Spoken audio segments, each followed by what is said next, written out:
अस्सलाम वालेकुम, कैसे हैं आप सब। तो आज हम स्टार्ट करने जा रहे हैं एक्सरसाइज 2C का क्वेश्चन नंबर 5।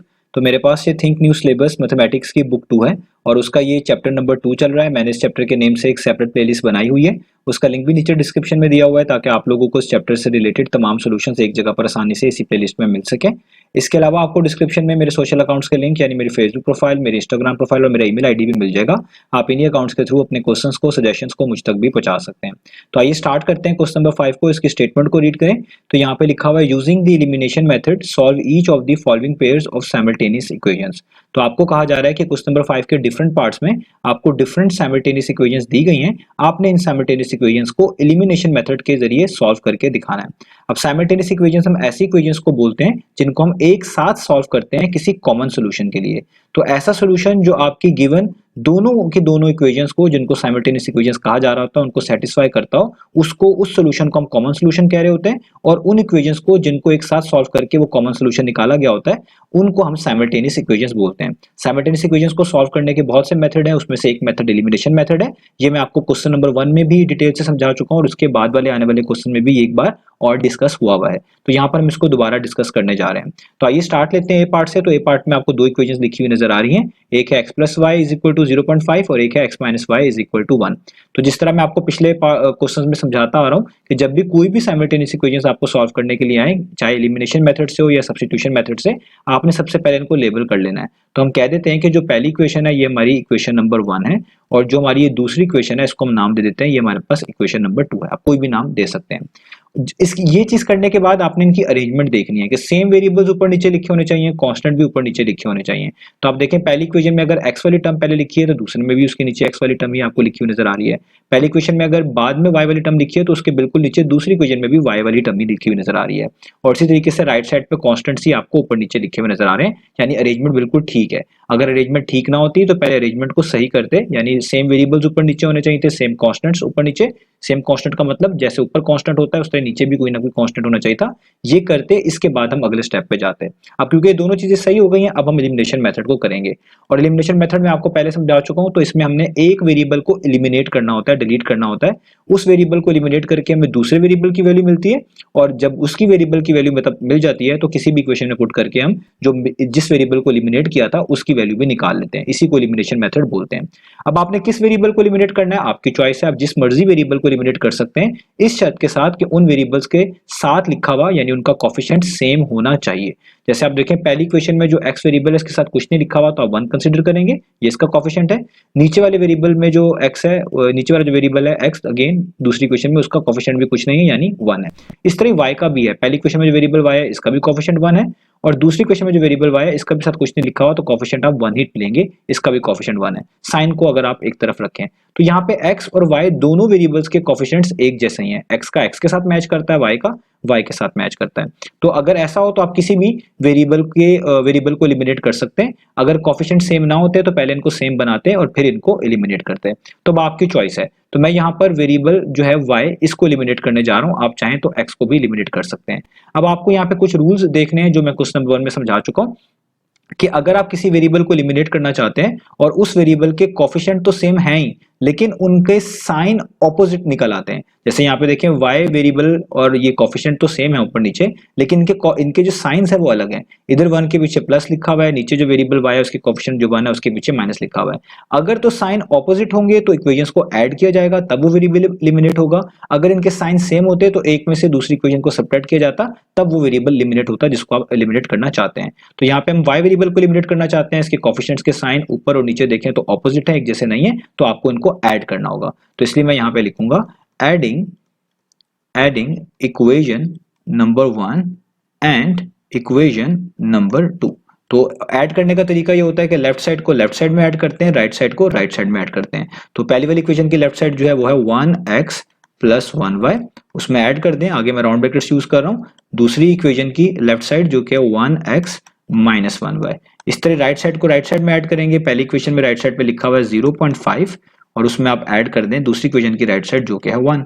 अब सिंपल इनको सॉल्व करें तो यहाँ पे आ जाएगा 1x plus 1y, brackets open करेंगे, प्लस का साइन है बाहर तो अंदर कोई चेंज नहीं होने वाला, तो प्लस को 1x से मल्टीप्लाई करेंगे तो प्लस 1x ही आएगा, प्लस को माइनस 1y से मल्टीप्लाई करेंगे तो प्लस माइनस माइनस ही रहेगा और साथ 1y आएगा।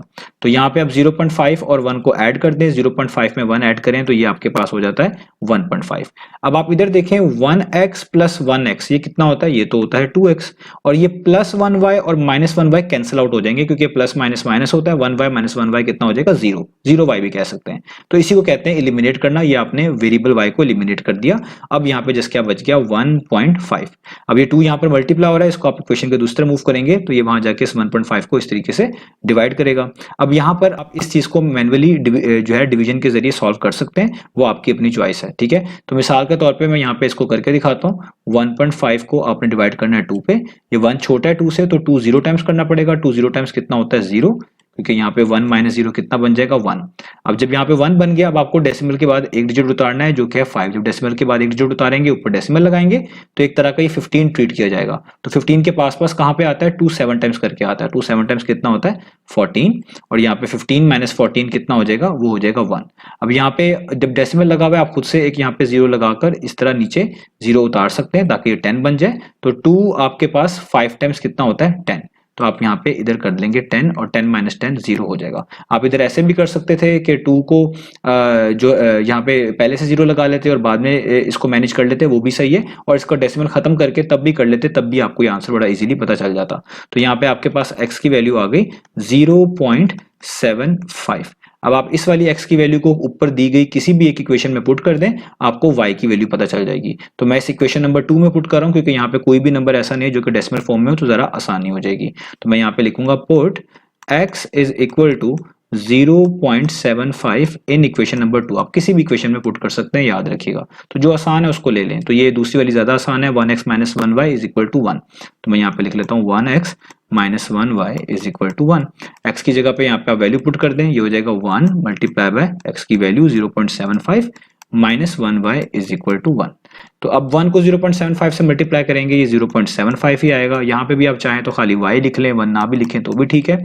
ये प्लस 0.75 है, ये वहां जाके क्या हो जाएगा माइनस, तो यहाँ पे रह जाएगा minus y is equal to 1 minus 0.75। अब आपने जस्ट यहाँ पे सब्ट्रैक्ट करना है, सब्ट्रैक्शन आपको आती है, 1 में से आप 0.75 को माइनस करें तो आपके पास आएगा 0.25। तो यहाँ पे आप लिखेंगे 0.25 और ये माइनस y वैसे का वैसे ही। तो वेरिएबल जिसकी वैल्यू फाइंड आउट करनी होती है उसके साथ हम कुछ भी नहीं लिखते, तो ये माइनस जो यहाँ पे लिखा हुआ है इसको आप यहाँ पे लिख सकते हैं। तो आप लिख देंगे y is equal to minus 0.25। ये एक तरह का आप कह लें यहाँ पे मल्टीप्लाई हो रहा था माइनस का साइन, ये वहां आके इसको डिवाइड करेगा, इसके नीचे कुछ नहीं है तो ऊपर ही साथ लिख दिया जाएगा, इसलिए आप कह सकते हैं कि मैंने जो है इस माइनस साइन को यहाँ पर इसलिए मूव किया है। तो ये y की वैल्यू आ गई माइनस 0.25। तो x का आपके पास वैल्यू थी 0.75, ये आपकी पहली वैल्यू थी x की, और जो y की वैल्यू थी जो आपने दूसरी बार निकाली, दूसरे मतलब सेकंड इधर पुट करने के बाद निकाली, वो है माइनस 0.25। यही हमारे सॉल्यूशंस है, इन्हीं को हमने फाइंड आउट करके दिखाना था। तो ये हो गया हमारा पहला पार्ट। अब चलते हैं नेक्स्ट पार्ट की तरफ। तो अब आपको सामने स्क्रीन पर पार्ट नंबर बी लिखा हुआ नजर आ रहा है। तो यहाँ पे मेंशन्ड है 2x plus 0.4y is equal to 8 और नीचे इक्वेशन मेंशन्ड है 5x minus 1.2y is equal to 9। तो यहाँ पर बस आपको वेरिएबल y के जो कोफिशिएंट्स हैं वो डेसिमल फॉर्म में नजर आ रहे हैं, बाकी जो है इस तमाम इक्वेशन में और पिछले वाले पार्ट में कोई खास फर्क नहीं है। तो जिस तरह पिछले पार्ट में आपको समझाया था, पहले आपने इनको लेबल करना है। तो मैं यहाँ पे कह देता हूँ कि ये मेरे पास इक्वेशन नंबर 1 है और इसको मैं बोल देता हूँ ये इक्वेशन नंबर 2 है, ठीक है। और आप ये चीज जानते हैं कि ये चीज करने के बाद आप इनकी अरेंजमेंट देखते हैं कि सेम वेरिएबल्स ऊपर नीचे लिखे होने चाहिए, कांस्टेंट्स भी ऊपर नीचे लिखे होने चाहिए। तो देखें यहाँ पर पहली इक्वेशन में पहली टर्म x की है तो नीचे भी x की है, पहली इक्वेशन में दूसरी टर्म y वाली है तो नीचे भी y वाली है उसके, और राइट साइड पे कांस्टेंट्स लिखे हुए हैं तो दोनों इक्वेशन में राइट साइड पे ऊपर नीचे कांस्टेंट्स ही लिखे हुए नजर आ रहे हैं। यानी ये दोनों चीजें बिल्कुल क्लियर है, इधर कोई भी चेंजेस करने की जरूरत नहीं है। अब आती है एलिमिनेशन मेथड की बारी। तो आपने किस वेरिएबल को एलिमिनेट करना है? तो याद रखें किसी भी वेरिएबल को आप एलिमिनेट कर सकते हैं, बस शर्त यह है कि उनके साथ लिखे हुए कांस्टेंट जिसको आप कोफिशिएंट्स बोलते हैं वो सेम होने होने चाहिए। तो यहाँ पर अगर आप x के कोफिशिएंट देखें तो सेम नहीं है, ऊपर x के साथ 2 है, नीचे वाले x के साथ 5 है, कोफिशिएंट सेम नहीं है। और इधर y के साथ आप देखें 0.4 है और नीचे वाले y के साथ 1.2 लिखा हुआ है, इरिस्पेक्टिव ऑफ देयर साइंस। तो आप देखें यहाँ पे भी कोफिशिएंट सेम नहीं है। तो आपको अगर x को एलिमिनेट करना है तो x के दोनों कोफिशिएंट्स को एक जैसा बनाना पड़ेगा, y को एलिमिनेट करना है तो y के साथ लिखे हुए उनके कोफिशिएंट्स को एक जैसा बनाना पड़ेगा।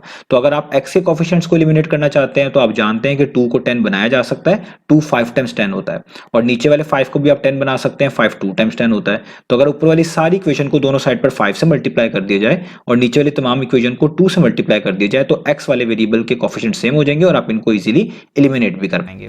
तो मैं यहाँ पर इन डेसिमल वाले जो ये कोफिशिएंट्स हैं जो कि वेरिएबल y के साथ अटैच है, इनको एलिमिनेट करके दिखा रहा हूँ, क्योंकि ये करना थोड़ा सा एक अलग टास्क है, वो तो करना आसान है, इससे पहले भी समझा चुका हूँ, इसलिए मैं ये चीज भी यहाँ पर डिस्कस करना चाह रहा हूँ ताकि अगर कोई y वेरिएबल को एलिमिनेट करना चाहता है उसको ये चीज भी अच्छे से समझ आ जाए। तो देखिए नीचे y के साथ लिखा हुआ है 1.2 और ऊपर y के साथ लिखा हुआ है 0.4। हम 0.4 को 1.2 जैसा बना सकते हैं। कैसे? मैं अगर यहाँ पे आपको करके दिखाऊं कि अगर हम 0.4 को 3 से मल्टीप्लाई कर दें तो इससे क्या होगा, 3 4 टाइम्स कितना होता है 12, तो 2 यहाँ पर आ जाएगा और 1 यहाँ पर ऊपर आ जाएगा, तो 3 0 टाइम्स 0 और ऊपर लिखा हुआ 1 कितना हो जाएगा आपके पास, 3 0 टाइम्स 0 हुआ, ऊपर लिखा हुआ 1, तो 0 + 1 1। और डेसिमल के बाद यहाँ पर एक नंबर है, नीचे तो डेसिमल है ही नहीं, तो इसका मतलब नीचे भी डेसिमल के बाद एक ही डिजिट होना चाहिए, एक तरह का आप कह रहे हैं नंबर होना चाहिए, तो वो डेसिमल यहाँ पे आएगा, तभी उसके बाद एक डिजिट 2 ही बनता है, यानी देखिए 1.2 आता है। इसका मतलब अगर मैं चाहता हूं कि y के ये कोफिशिएंट सेम हो जाए, नीचे भी 1.2 है ऊपर भी 1.2 बन जाए, तो मुझे पहली इक्वेशन को 3 से मल्टीप्लाई करवा देना चाहिए। तो मैं यहाँ पे यही लिखूंगा, तो मैं यहाँ पे लिखूंगा मल्टीप्लाइंग इक्वेशन नंबर 1 बाय 3। तो देखिए मैं कैसे मल्टीप्लाई करूंगा, लेफ्ट साइड को भी 3 से, इस तरह 3 लिखूंगा, आगे राउंड ब्रैकेट्स डाल दूंगा, इस तरह मैं राउंड ब्रैकेट्स में सारी चीजें लिख रहा हूं, आप इसको देख लीजिएगा, और इधर लेफ्ट साइड पे भी 3 से मल्टीप्लाई करूंगा तो यहाँ पे भी 3 मल्टीप्लाई बाय 8 लिख दूंगा। अब आप ये भी चीज सोच सकते हैं कि ये कैसे पता लगाया जा सकता है कि 1.2 कैसे बनेगा, कोई शॉर्ट मेथड इसका है। तो आप यूं कह सकते हैं कि अगर आप 1.2 और 0.4 को डिवाइड करें तो आपको ये अंदाजा हो सकता है, जैसे अगर आपको कैलकुलेटर अलाउ हो तो आप ये, वैसे भी डिवीजन आसान है, आप ऐसे कर सकते हैं, आप 1.2 को अगर 0.4 पे डिवाइड कर दें तो आपको आइडिया हो जाएगा कि 0.4 को किस नंबर से मल्टीप्लाई करने से 1.2 आता है। तो देखें यहाँ पे 3 आ रहा है, तो इसलिए मैंने यहाँ पर आप देखें 3 मल्टीप्लाई किया। इसके अलावा आप खुद से एक कह लें स्टेप बाय स्टेप कुछ नंबर्स को ट्राई कर सकते हैं, वैसे भी आप बना सकते हैं, और अगर आपको ये डिफरेंट लगे तो आप x वाले वेरिएबल के कोफिशिएंट सेम बना सकते हैं, टोटली आपके ऊपर है। तो अब आप देखें यहाँ पे 3 को मल्टीप्लाई करता हूं तो 3 2 टाइम्स कितना हो जाएगा 6x। अब यहाँ पर मुझे 3 को 0.4 के साथ मल्टीप्लाई करना है, ठीक है, तो मैं यहाँ पे देखें कर चुका हूँ, 3 को 0.4 से मल्टीप्लाई, तो वो कितना आया था 1.2 और साथ y वैसे का वैसे ही, और यहाँ पे आपके पास 3 8 टाइम्स कितना होगा 24। मैं इस इक्वेशन का नाम रख रहा हूँ इक्वेशन नंबर 3। अब क्योंकि आपने y वेरिएबल के कोफिशिएंट सेम बना लिए हैं, इधर 1.2 आ चुका है, ऊपर वाली जो इक्वेशन 2 थी उसके नीचे पहले ही 1.2 था, अब आप इनको ऊपर नीचे लिख लें। तो मैं पहले इक्वेशन 3 को लिखूंगा क्योंकि ये मेरी पहली इक्वेशन थी, ये मैं इसको दोबारा से यहाँ पे लिख रहा हूँ। अब देखें ये मेरी ये वाली इक्वेशन है, इसका नाम इक्वेशन 3 ही है, ऊपर वाली है उसी को उतारा है, और इसके नीचे ये इक्वेशन 2 लिखूंगा जो कि है 5x - 1.2y is equal to वो क्या है 9, ठीक है, और इसके साथ लिख दूंगा इक्वेशन नंबर 2, ठीक है। अब आपको मैंने रूल बताया हुआ है कि जब भी किसी वेरिएबल के कोफिशिएंट सेम हो, जिस तरह y वाले वेरिएबल के कोफिशिएंट सेम है और उनके साइन ऑपोजिट होने चाहिए, जैसे ऊपर वाले 1.2 के पीछे प्लस है, नीचे वाले के पीछे माइनस है, तो आपने हमेशा इक्वेशंस को ऐड करवाना है। तो इसलिए हम भी यहाँ पे यही लिखेंगे कि एडिंग, यानी आप ऐड करेंगे किसको, इक्वेशन नंबर 3 को एंड इक्वेशन नंबर 2 और 2 को, दोनों को आप ऐड कर दें। तो लेफ्ट साइड में, राइट साइड में ऐड होगी, तो ये लेफ्ट साइड होगी ऐड लेफ्ट साइड में, तो यहाँ पे लिखेंगे 6x + 1.2y प्लस, यहाँ पे राउंड ब्रैकेट्स का यूज कर रहा हूँ, आप ना भी करें तो भी ठीक है, तो 5x - 1.2y, ये मैंने लेफ्ट को लेफ्ट साइड पे ऐड करवा दिया और राइट साइड को राइट में ऐड करवाएंगे, तो 24 में ऐड करवा देंगे आप इस तरीके से 9। अब यहाँ पर आप ब्रैकेट्स को ओपन कर लें, ये ट्रैक भी आप लिख सकते थे, मैंने स्टेप भी एक्स्ट्रा ही किया है, तो 6x + 1.2y, ब्रैकेट्स खोलेंगे तो प्लस है साइन बाहर, वो अंदर मल्टीप्लाई होगा, कोई चेंज नहीं आएगा, ये आ जाएगा +5x, और ये प्लस माइनस माइनस ही रहेगा, ये हो जाएगा -1.2y, और यहाँ पर आपको 24 में 9 को ऐड करना है, तो 24 + 9 करें कितना आता है 33, तो आपके पास आ जाएगा 33। अब यहाँ पर आप देखें ये +1.2y और -1.2y कैंसिल आउट हो जाएगा, क्योंकि प्लस माइनस माइनस होता है, और 1.2y में से 1.2y माइनस करेंगे तो 0y आएगा, यानी 0 ही आएगा, ठीक है। और बाकी आपके पास बच जाएगा 6x + 5x, वही आप यहाँ पर नीचे लिख लें और यहाँ पे आपके पास आ जाएगा 33। ठीक है, अब यहाँ पर आप 6 में 5 को ऐड करें तो 6 + 5 कितना हो जाएगा 11 यानी 11x, और यहाँ पर आपके पास कितना आ जाएगा जस्ट 33। ठीक है, अब आगे आप क्या करेंगे यहाँ पर कि ये जो 11 यहाँ पर मल्टीप्लाई हो रहा है ये वहां जाके इस 33 को डिवाइड करेगा, तो इसके नीचे लिखा जाएगा इस तरीके से 11 1 टाइम्स 11 होता है, 11 3 टाइम्स 33 होता है। तो देखें आपको x की वैल्यू तो पता चल गई बड़ी आसानी से, वो क्या है 3। तो आपने y वाले वेरिएबल को एलिमिनेट किया, x की वैल्यू पता चल गई, इसी को एलिमिनेशन मेथड ही बोलते हैं। आप किसी भी वेरिएबल को एलिमिनेट कर सकते हैं, ये आपको पहले ही बता चुका हूं। अब आपने इस x वाली वैल्यू को किसी भी ऊपर वाली इक्वेशन में पुट कर देना है, चाहे पहली में पुट कर दें चाहे आप दूसरी में पुट कर दें, आपकी चॉइस है। तो मैं पहली वाली इक्वेशन में पुट कर रहा हूं। ठीक है, तो मैं यहाँ पे लिखूंगा put x is equal to 3 in equation number 1, और इक्वेशन नंबर 1 को ऊपर से नीचे उतार लेता हूं, वो है 2x plus 0.4y is equal to 8। तो यहां पे लिख देता हूं 2x plus 0.4y is equal to 8। ठीक है, अब यहाँ पर आप x की जगह पे 3 पुट कर दें, तो देखिए मैं यहाँ पे x की जगह पे 3 पुट कर रहा हूँ, तो यहाँ पे x की जगह पे 3 पुट कर दिया, प्लस का साइन वैसे ही, 0.4y वैसे ही, और यहाँ पर 8 भी वैसे का वैसे ही। 2 3 टाइम्स कितना होता है 6, तो ये हो जाएगा 6 plus 0.4y is equal to 8। 6 यहाँ पर ऐड हो रहा है, इक्वेशन के दूसरी तरफ जाएगा तो इसको आपको सब्ट्रैक्ट करना पड़ेगा, तो आप लिखेंगे 0.4y is equal to 8 minus 6, यानी 8 में से 6 आप माइनस करेंगे। 8 माइनस 6 कितना होता है, वो होता है 2, और यहाँ पे रह गया सिर्फ 0.4y। अब ये डेसिमल वाला नंबर है तो इसको मैं थोड़ा सा डिफरेंट करके लिख रहा हूँ ताकि आपके लिए आसानी हो जाए। तो ये यहाँ पर 0.4 जो है इसको आप इस तरह लिख सकते हैं, अगर आप यहाँ से डेसिमल को हटा दें तो यहाँ पे जस्ट बचेगा 4, और डेसिमल को हटाने के बाद अगर डेसिमल के बाद एक ही डिजिट हो तो नीचे 10 लगाते हैं, अगर 2 होते तो 100 लगाते हैं, 3 होते तो 1000 लगाते हैं, क्योंकि डेसिमल के बाद एक डिजिट है तो मैं इसके नीचे इस तरीके से क्या लिखूंगा 10। ये मैंने डेसिमल को रिमूव कर दिया है। y इसके साथ ही लिखा हुआ था, तो देखें y मैंने 4 के साथ ही लिखा हुआ है, यानी मल्टीप्लाई हो रहा है, और यहाँ पे रह गया 2। अब आप इनको क्रॉस मल्टीप्लाई एक तरह का कह लें, कर सकते हैं। तो आप देखें यहाँ पे 10 जो है इस 4y को डिवाइड कर रहा है, यानी 4y डिवाइडेड बाय 10 लिखा हुआ है, 10 यहाँ पर डिवाइड कर रहा है, उधर जाके मल्टीप्लाई हो जाएगा, यानी हो जाएगा 4y is equal to 2 multiply by 10, और 2 मल्टीप्लाई बाय 10 कितना होता है, वो होता है 20, और यहाँ पे जस्ट बच जाएगा 4y। अब ये 4 मल्टीप्लाई हो रहा है, ये वहां जाके इस 20 को डिवाइड करेगा, यानी उसके नीचे लिखा जाएगा इस तरीके से। और आप जानते हैं 4 1 टाइम्स 4 होता है, 4 5 टाइम्स 20 होता है, तो आपको y की वैल्यू कितनी पता चल गई 5। तो देखें x की वैल्यू भी आ गई और y की वैल्यू भी आ गई, तो x की वैल्यू कितनी आई है 3 और y की वैल्यू कितनी आई है 5। तो हमारा सोल्यूशन यहाँ पे आ गया, उसको हम यहाँ पे लिख लेते हैं। तो सोल्यूशन हमारा क्या है, x की वैल्यू हमारे पास है 3 एंड और y की वैल्यू क्या है हमारे पास 5, यही हमने फाइंड आउट करके दिखानी थी। तो इस तरीके से आप जो है वेरिएबल्स को एलिमिनेट कर सकते हैं। अगेन मैंने आपको x का तरीका बता दिया है, आप उस तरह करना चाहें वैसे कर लें। y को मैंने यहाँ पे करके दिखा दिया है ताकि आपको डेसिमल्स को भी हैंडल करना आ जाए, तो इस तरीके से आप इन चीजों को मैनेज किया करेंगे। तो ये आपका हो गया बी पार्ट। अब चलते हैं इसके नेक्स्ट पार्ट की तरफ। तो अब आपको सामने स्क्रीन पर पार्ट नंबर सी लिखा हुआ नजर आ रहा है। तो यहाँ पर मैं आपको ए और बी पार्ट समझा चुका हूँ, इसलिए हम जल्दी से चीजों को करेंगे। तो आप देखें सबसे पहले इन दोनों इक्वेशंस को जो आपको दी गई हैं आप इनको लेबल कर लें। तो पहले वाली का नाम इक्वेशन नंबर 1 रख लिया और दूसरे वाले का नाम इक्वेशन नंबर 2 रख लिया। इनकी अरेंजमेंट आप चेक करें, बिल्कुल ठीक है। एक्स वाली टर्म्स ऊपर नीचे हैं, वाई वाली टर्म्स भी ऊपर नीचे हैं और राइट साइड पे कॉन्स्टेंट्स भी ऊपर नीचे लिखे हुए हैं, यानी अरेंजमेंट में कोई भी फॉल्ट नहीं है, कोई भी चीज चेंज करने की जरूरत नहीं है। अब जस्ट हमने एलिमिनेशन मेथड अप्लाई करना है, यानी ये देखना है हम किस वेरिएबल को एलिमिनेट करना चाहते हैं। आप जिस भी वेरिएबल को एलिमिनेट करना चाहते होंगे याद रखिएगा कि उसमें वेरिएबल्स का साथ वाला लिखा हुआ कांस्टेंट, यानी जिसको हम कोफिशिएंट बोलते हैं, वो सेम होना चाहिए। ना तो यहाँ पर x वाले वेरिएबल्स के कोफिशिएंट सेम है, ना तो y वाले वेरिएबल्स के। x के साथ यहाँ पे 10 लिखा हुआ है ऊपर, नीचे 3 लिखा हुआ है। y वाले वेरिएबल की बात करें तो उसके पीछे 3 है और नीचे वाले वेरिएबल y के पीछे 5 लिखा हुआ है, इररिस्पेक्टिव ऑफ देयर साइंस। तो किसी के भी कोफिशिएंट सेम नहीं, यानी पहले आपको किसी एक के कोफिशिएंट सेम बनाने पड़ेंगे, तभी जाकर आप इनको इजीली जो है आप कह लें सॉर्ट आउट कर पाएंगे। तो मैं यहाँ पर y वाले वेरिएबल के कोफिशिएंट को सेम बनाने वाला हूँ। तो यहाँ पे y के साथ 3 लिखा हुआ है, नीचे y के साथ 5 लिखा हुआ है। आप इनका एलसीएम भी ले सकते हैं, उससे आपको ये पता चल जाएगा कि कौन सा नंबर आप यहाँ पे बना सकते हैं। जैसे अगर मैं 3 और 5 का एलसीएम लूं तो आपको पता है 3 1 टाइम्स 3 होता है, 5 वैसे ही, और 5 1 टाइम्स 5 होता है और ये 1 वैसे ही, और 3 और 5 को मल्टीप्लाई करें तो इनका एलसीएम आपके पास 15 आता है। तो इससे आपको पता चल जाएगा आप इन दोनों को 15 बना सकते हैं। और अगर आप ये नहीं भी निकालना चाहते तो नीचे वाले वेरिएबल y का जो कोफिशिएंट है उसको ऊपर पूरी इक्वेशन से मल्टीप्लाई करवा दें, ऊपर वाले जो वेरिएबल y का कोफिशिएंट है उसको नीचे वाली तमाम इक्वेशन से मल्टीप्लाई करवा दें, इस तरह भी बन जाएगा। तो अगर हमने y वाले वेरिएबल्स को आप कह लें सेम बनाना है तो 3 को 15 बनाना पड़ेगा, क्योंकि 3 5 टाइम्स 15 होता है। तो इसलिए मैं ऊपर वाली इक्वेशन को, पहली वाली को 5 से जो है आप कह लें मल्टीप्लाई कर रहा हूं।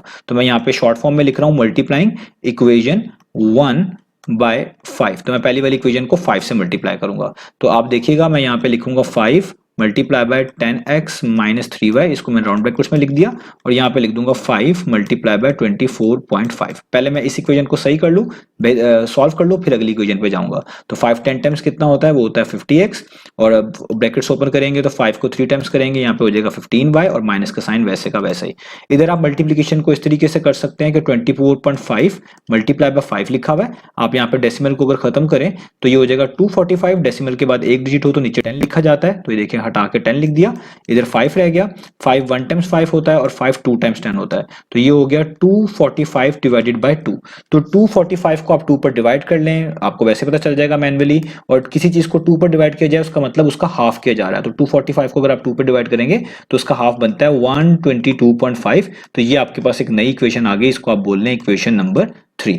अब हम इक्वेशन नंबर 2 में y का वेरिएबल उसको भी 15 y वेरिएबल का कोफिशिएंट सॉरी उसको भी हमने 15 बनाना है, तो उसको बना लेते हैं। उधर 5 लिखा हुआ है, तो 5 3 टाइम्स 15 होता है, तो इस पूरी इक्वेशन को 3 से मल्टीप्लाई करना पड़ेगा। तो मैं शॉर्ट फॉर्म में लिख रहा हूं टाइम बचाने के लिए, मल्टीप्लाइंग इक्वेशन 2 बाय 3। तो दोनों साइड पे 3 से मल्टीप्लाई कर दिया जाएगा, तो यहाँ पे लिखूंगा 3, लेफ्ट साइड पे लिखा हुआ था 3x माइनस 5 है, ये मैंने वो लिख दिया, और राइट साइड पे लिखा हुआ था 13.5, तो यहाँ पर मैं 3 को मल्टीप्लाई करवा दूंगा 13.5 से। तो यहाँ पर 3 3 टाइम्स कितना हो जाएगा, वो हो जाएगा 9x, 3 5 टाइम्स कितना हो जाएगा 15y, और यहाँ पर भी आप इसको इस तरह मैनेज कर सकते हैं कि 13.5 मल्टीप्लाई बाय 3 लिखा हुआ है, डेसिमल को खत्म कर लें तो नीचे डेसिमल के बाद एक डिजिट है तो नीचे 10 लगाना पड़ेगा, यहाँ पर 3 आ जाएगा। यहाँ पे कोई भी कैंसिलेशन नहीं होती, तो जब कैंसिलेशन ना हो तो न्यूमरेटर्स को न्यूमरेटर से मल्टीप्लाई करते हैं और डिनोमिनेटर्स को डिनोमिनेटर से करते हैं। तो यहाँ पर 3 को आप पहले 135 से मल्टीप्लाई कर लें, वो आएगा 405 और नीचे बच जाएगा 10। अब आपने 405 को 10 पर डिवाइड करना है, आप इसको मैन्युअली भी करके देख सकते हैं, बहुत इजीली आपको इसका आंसर पता चल जाएगा। तो ये आएगा 40.5। वैसे भी जब नीचे 10 लिखा होता है इसका मतलब है एक जीरो वाला, यानी डेसिमल के बाद एक डिजिट ही आना चाहिए, इस तरह इसको याद रखें। 100 लिखा होता है तो ऊपर डेसिमल ऐसी जगह लगाते हैं कि उसके बाद 2 डिजिट्स होने चाहिए, तो नीचे 10 लिखा हुआ है तो इसका मतलब डेसिमल ऐसी जगह आएगा कि उसके बाद सिर्फ एक डिजिट हो, तो वो जाहिर बात है इधर 40 के बाद ही आएगा, जैसे मैंने यहाँ पे लगा दिया, यानी 40.5 ही बनेगा। तो इसलिए आपके पास यहाँ पे आ गया 40.5। इसका नाम आप रख दें इक्वेशन नंबर 4। अब इन दोनों नई इक्वेशंस को ऊपर नीचे लिखेंगे, यानी पहली इक्वेशन तो ये मैं लिख रहा हूँ 15x minus 15y, 50x sorry minus 15y is equal to 122.5, ये आपकी इक्वेशन नंबर 3 थी। और उसके नीचे ये वाली इक्वेशन लिख रहा हूँ 9x minus 15y is equal to 40.5, ये आपकी इक्वेशन नंबर 4 है, जो भी मैंने आपको ऊपर ही बताई है। अब आपको पता है कि जब आप जिस वेरिएबल को एलिमिनेट कर रहे होते हो, ये सारी चीजें मैंने आपको बताई हैं, और उस वेरिएबल के कोफिशिएंट के साथ साथ उसके साइन भी सेम होते हैं। तो देखिए यहाँ पे 15 के पीछे माइनस है, इधर भी वेरिएबल y के कोफिशिएंट 15 के पीछे माइनस है। ऐसे सिनेरियो में जब कोफिशिएंट भी सेम हो, उनके साइन भी सेम हो, तो आप हमेशा एक में से दूसरी इक्वेशन को सब्ट्रैक्ट करवाते हैं। अब आपकी मर्जी है, आप जिस वाली इक्वेशन में से जिस मर्जी को सब्ट्रैक्ट करवा दें, आपका आंसर इजीली आ जाएगा। तो हम यहाँ पे लिखेंगे सब्ट्रैक्टिंग, हम यहाँ पे करेंगे सब्ट्रैक्ट यानी सब्ट्रैक्टिंग इक्वेशन 4 फ्रॉम इक्वेशन 3। मैं इक्वेशन 4 में से इक्वेशन 3 को सब्ट्रैक्ट करवा रहा हूं। अब याद रखिएगा, जो चीज फ्रॉम के बाद लिखी जाती है सब्ट्रैक्ट वाले केस में, उसको पहले लिखना होता है। सब्ट्रैक्ट कैसे करेंगे, लेफ्ट साइड को लेफ्ट में से, राइट को राइट में से, लेकिन इस चीज का ख्याल रखेंगे कि फ्रॉम के बाद जो इक्वेशन यहाँ पे मेंशन की जाएगी उसको पहले लिखेंगे। तो यहाँ पे फ्रॉम के बाद इक्वेशन 3 लिखी हुई है, तो इक्वेशन 3 की लेफ्ट हैंड साइड पहले लिखी जाएगी, जो कि है 50x माइनस 15y, और उसके बाद माइनस करेंगे, सब्ट्रैक्ट करेंगे, आगे ब्रैकेट्स, फिर इक्वेशन 4 वाले की लेफ्ट साइड लिखी जाएगी, जो कि है 9x minus 15y। Same rule right side पे भी होगा कि इक्वेशन 3 को पहले लिखा जाएगा उसकी राइट साइड को, जो कि है 122.5, और उसमें से सब्ट्रैक्ट करेंगे इसकी इक्वेशन 4 की राइट साइड को, जो कि है 40.5। तो जो चीज फ्रॉम के बाद मेंशन है उसको आप पहले लिख लीजिएगा। आगे आप करेंगे तो ये हो जाएगा 50x माइनस 15y, यहाँ पे ब्रैकेट्स ओपन करेंगे तो साइन चेंज होगा, ये हो जाएगा माइनस 9x, ये माइनस माइनस प्लस होता है, ये हो जाएगा प्लस 15y, और यहाँ पर तो सिंपल माइनस है, आप इसको कर सकते हैं 122.5 में से 40.5 को आप माइनस कर दें तो आपके पास आ जाएगा 82। ठीक है, 82.0 भी लिख देंगे तो भी उसका मीनिंग यही बनेगा, इससे आप कंफ्यूज ना होइएगा। 82.0 और 82 इक्विवेलेंट ही होते हैं आपके पास। ठीक है, तो यहां तक हमने कर लिया। अब देखिए ये माइनस 15y और प्लस 15y कट जाएंगे, क्योंकि प्लस माइनस माइनस होता है, 15y माइनस 15y 0 होता है, तो यहाँ पे जस्ट बच जाएगा 50x minus 9x is equal to 82। याद रखिएगा 82 लिख लें या आप 82.0 लिख लें, दोनों के मीनिंग सेम हैं, ठीक है। तो यहाँ पे अब आप देखें 50 में से आपको 9 माइनस करना है, तो 50 माइनस 9 कितना होता है, वो होता है 41x, और यहाँ पे आपके पास क्या आ जाएगा 82, ठीक है। अब ये 41 यहाँ पे मल्टीप्लाई हो रहा है, उसको इक्वेशन के दूसरे मूव करेंगे, 82 को जाकर डिवाइड करेगा, तो यहाँ पे आ जाएगा 82 डिवाइडेड बाय 41, और आप जानते हैं 41 1 टाइम्स, 41 2 टाइम्स कितना होता है 82, तो आप इस x को कहेंगे ये आपका आंसर आ गया 2 आता है, या 2.0 भी कह देंगे तो भी सही है। मैं इसलिए बता रहा हूं क्योंकि ऊपर मैंने 82.0 नहीं 82 लिखा है, तो अगर आपके पास 2.0 भी आंसर होगा तो भी उसका मतलब 2 ही होगा, ठीक है।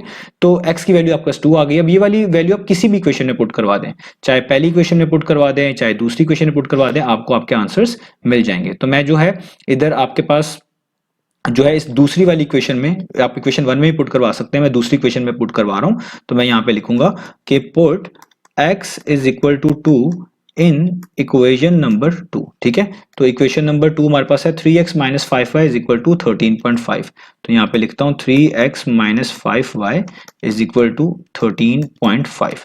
अब इधर x की जगह पे 2 पुट कर दें, तो यहाँ पे आ जाएगा 3 times of 2 minus 5y is equal to 13.5, और अब इसको हम फर्दर सॉल्व करते हैं, 3 2 टाइम्स होता है 6, तो ये हो जाएगा 6 minus 5y is equal to 13.5। ये प्लस 6 है, इक्वेशन के उस तरफ जाके माइनस 6 हो जाएगा, यानी यहाँ पे जस्ट रह जाएगा माइनस 5y, और यहाँ पे हो जाएगा 13.5 माइनस 6, ठीक है। अब यहाँ पर आपने सब्ट्रैक्ट करना है, 13.5 में से 6 को निकाल दें तो आपके पास आ जाएगा ऑलमोस्ट 7.5, तो यहाँ पे आ जाएगा 7.5 और यहाँ पे आ जाएगा 5y। अब ये माइनस 5 यहाँ पे मल्टीप्लाई हो रहा है, ये वहां जाकर इसको आप कह लें डिवाइड करेगा, यानी लिखा जाएगा 7.5 डिवाइडेड बाय -5, इस तरीके से। अब आप इसको फर्दर जो है वो सॉल्व कर सकते हैं। वो कैसे सॉल्व कर सकते हैं मैं आपको यहाँ पे रफ में करके बताता हूँ, ये रफर का पार्ट है।